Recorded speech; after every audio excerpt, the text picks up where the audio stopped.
Welcome back to the Small Business University. This is Bookkeeping Deep Dive number 1.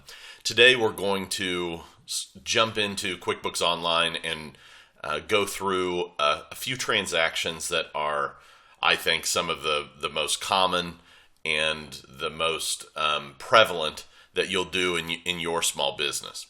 We have a number of different bookkeeping videos in the Small Business University. The idea here is to give you not only some knowledge of where to get started, but also a resource to come back to anytime you need to brush up on how to do something and figure out how to take care of these books yourself. So what I'm going to do is I'm going to jump into QuickBooks Online, so hang on just a second. All right, here we go. And this is the QuickBooks Online sample company. It's called Craig's Design and Landscaping Services. In fact, if you ever want to practice with anything, you can come up here to the gear icon and choose the sample company, and you can play with this version as well if you want to just practice how certain things are done in QuickBooks Online. So the 4 transactions we are going to work on today involve customers and vendors. We're going to go through how to create an invoice for a customer. We're going to go through how to then, when the customer pays that invoice, how to receive the payment. We are then going to receive a bill from a vendor, and we are going to pay that bill from the vendor. So these are 2 things that you're going to do quite often, right? It's how to receive money and it's how to pay money out. However, before we get started with that, let me just quickly go through what you're looking at and the different sections of QuickBooks Online. This isn't going to be an exhaustive review of everything, but it's going to give you a lay of the land. Some of this you may already know, but let's do it anyway. So this is the home page, and anytime you need to get back to this page, just click home right here, and you're going to come back to the home page. On the right-hand side are all of your bank accounts. Now, this doesn't necessarily mean that they're all at a bank. It's the way that QuickBooks classifies things. So it could be a credit card, or it could be a bank account, it could be a savings account, that kind of thing. It is generally accounts that you will download from some kind of banking application. So we're later going to connect our bank to these accounts so that QuickBooks Online will download and match and accept all of our transactions as they come through the bank each night. Over in the middle here is kind of what we'll call the working area or the workspace. And on the home page, this breaks down a little bit about income. You can see there's a certain number of open invoices. Of those open invoices, a certain amount are overdue, and then it's telling you what's been paid in the last 30 days.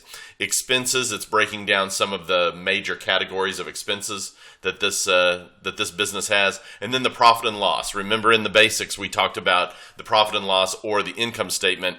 It's telling you that there's a certain amount of income, expenses, and then what the net income is, and it's trying to graph it over time so you can kind of see some continuity of what's going on here. These are simple ideas to understand. The 2 pieces that you're going to work with the most is going to be this left-hand navigation bar over here, where we've got customers, vendors, employees, transactions, which is where you're going to work from a day-to-day basis. You're going to be in here a bit, and then reports and sales tax. If you don't have a business that charges sales tax, then you won't really use this section. Reports is where you'll run your profit and loss kind of thing. So you're going to be using this. You're also going to be using quite a bit this plus sign. This is recent transactions. This is a search, but this plus sign is really where if you need to do something, if you need to take action in the books, this plus sign does all of it. It's where you can create invoices, it's where you can pay vendors, it's where you can pay employees, doing bank deposits and banking transfers. So everything that you do, you can probably find in this plus sign. The cool thing about it is, too, in most cases, you can find it over here as well. So let's just dive into some of these here, and I'll show you what the left-hand navigation bar has in it very quickly, and then we'll start using the plus sign as I show you some examples of how to do transactions. So when I come in to customers, the first thing you're going to see is all this color. Your books may not have all of this, especially if it doesn't have several days of history where you've been billing customers. But what you're looking at here is a little bit of information about invoices and payments and who owes you money. And then below this is all of your different customers. And in this case, we've got several here. If you click into any one customer, you're going to see some information about that customer. You're going to not only see some contact information for the customer, but you're also going to see all of the accounting information, the invoices, when they hit, payments for invoices, lots of history here. And you can drill into any one of these. If I go back to the customers page, I'm also given the opportunity to create a new customer here or import customers. If you've got a spreadsheet where you can import all of them, that's great. But otherwise, when you click new customer, you can create new customers here and click save, and they show up. Now, when I said earlier that you can do lots of things from inside this navigation section, one of the things I meant is over here on Amy's Bird Sanctuary, this is a customer. You can come over here and create an invoice, create a sales receipt, create an estimate. There's lots of action items you can do for this customer right from here. So you don't always have to come up here. I just tend to come up here usually because I'm not in a customer already when I decide to send them an invoice. But there's several ways to get at the same kind of action. Vendors is a very similar screen, only now we're looking at who owes us money.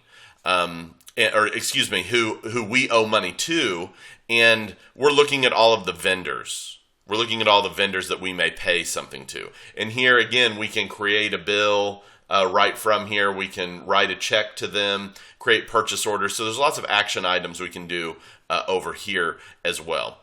Employees, if you do have employees and you're running payroll through QuickBooks, you will do so here. You can see right now it's not turned on, and there's a button here to turn on payroll. Keep in mind, we don't recommend QuickBooks Payroll necessarily. We recommend Gusto or Sure Payroll, but you can definitely use QuickBooks Payroll if you like.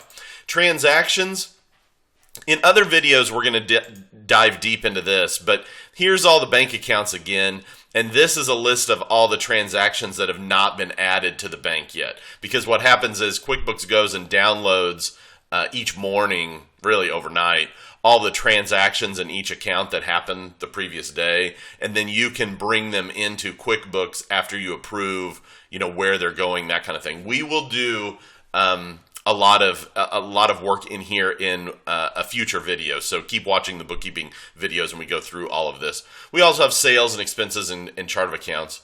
Here's the reports page, and you can run a profit and loss. You can run a balance sheet. There's several reports you can run, so you can get in there and get to know some of those. Sales tax we're not going to go through in this video series, but if you need sales tax help, there's several resources online. Just search in YouTube QuickBooks Online Sales Tax, and you'll see lots of videos about how to do sales tax. Remember, we recommend Avalara or TaxJar as an app to add into QuickBooks, where you're not necessarily using this. You're using those apps to set up sales tax.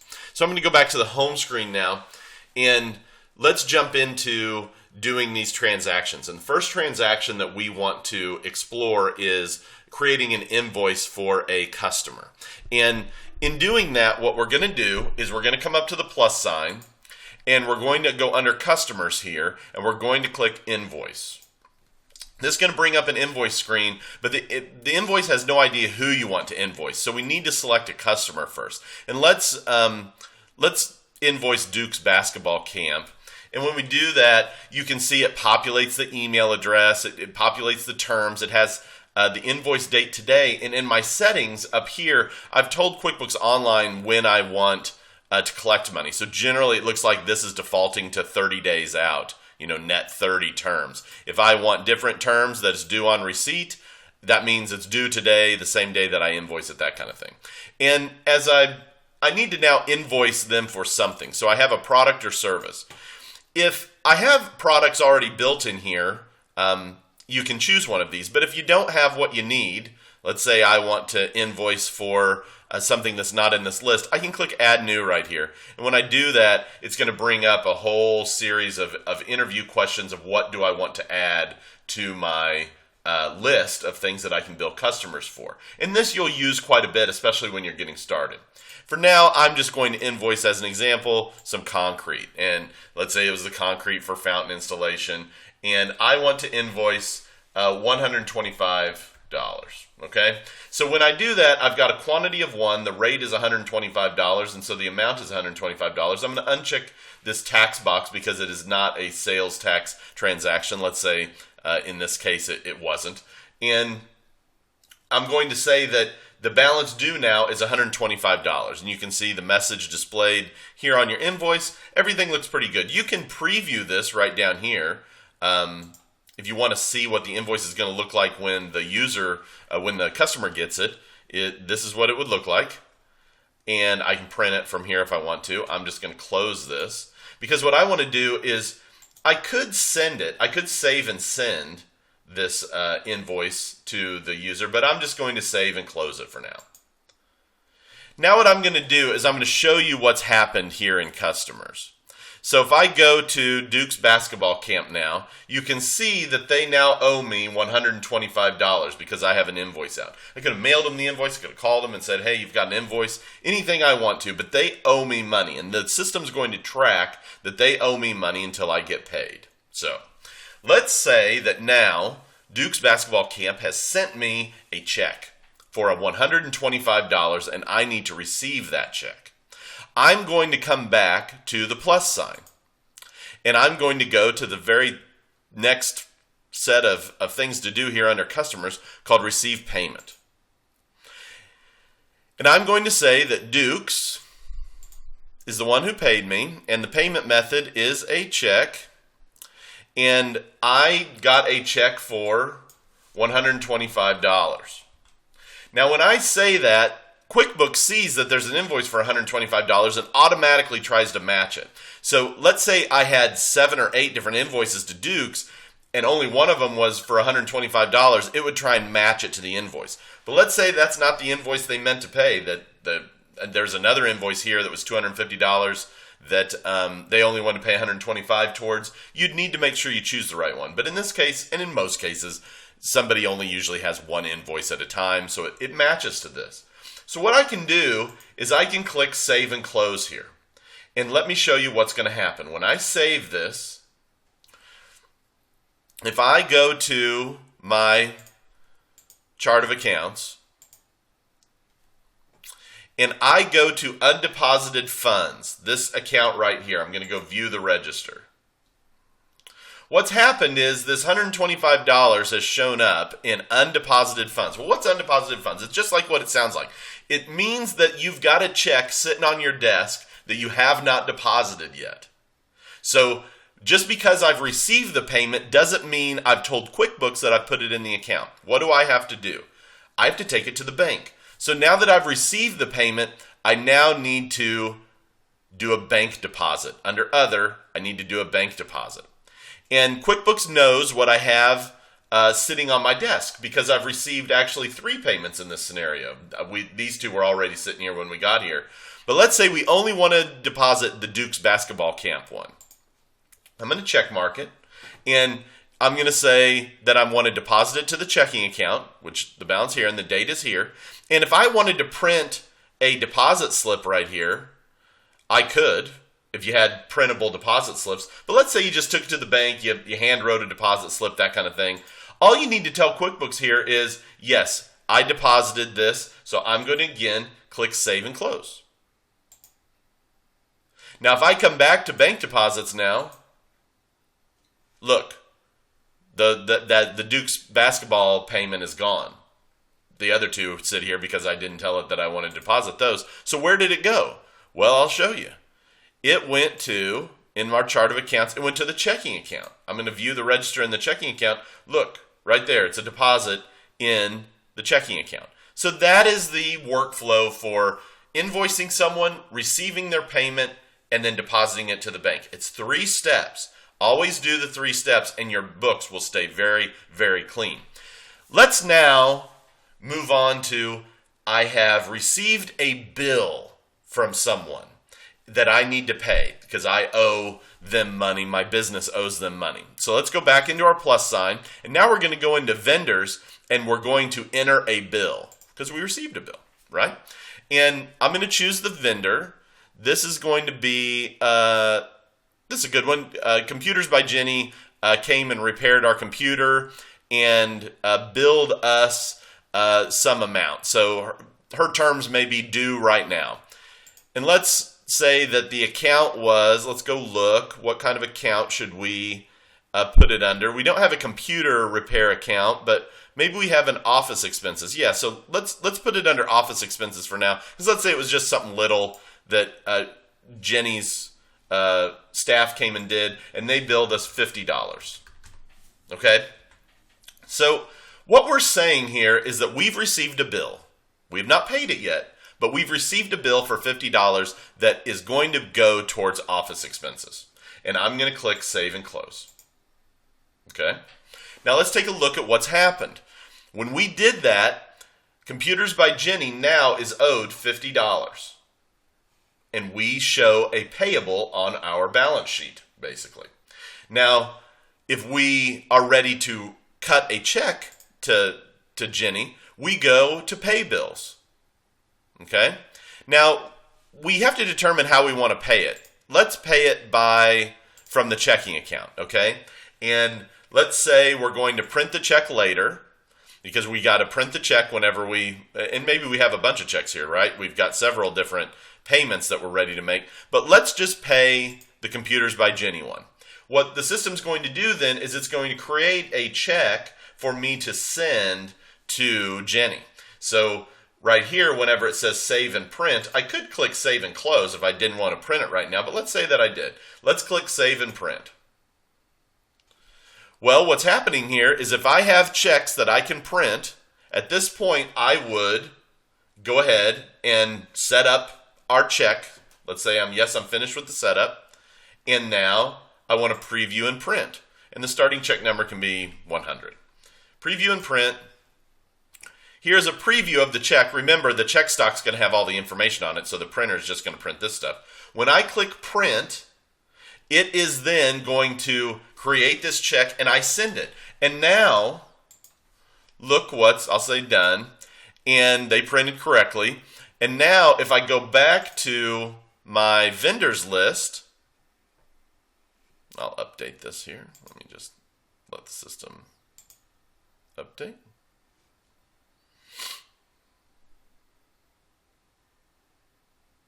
Now, Computers by Jenny is not owed any more money. And when I paid that, it actually put on the income statement an expense for $50 for office. For office equipment or supplies or expense, whatever it was. So let's review. To do a vendor payment, you're going to come up and you're going to create a bill first, and then you're going to pay the bill. Now, let's say you didn't want to enter bills, that you just wanted to write checks when you were paying people. You can do that. You can come to this check area and just write a check from the checking to let's say we're cutting a check to Jenny again, and you can put the account as office, and when you start typing things, it'll automatically put office expense, and for $50. You could, right here, just say, yeah, print check, right here. And it's going to print the check just like we did before. But I tend to say, do the bill and then the bill payment, because although it's 2 steps, it does allow you to keep track of what you owe people, and so nothing falls through the cracks as you receive things. But that's basically how you can pay vendors. So in this video, I've shown you how to create invoices for customers, receive the payment, and then deposit to the bank, and then how to create a bill for a vendor and pay that bill with a check. You could always pay it with a credit card, that kind of thing too. That is all that I have for you today. I want to thank you for watching this video. I have several more on bookkeeping for you to watch, so keep going. But if you have any questions, reach out to us. Otherwise, have a great day, and I'll see you in the next video.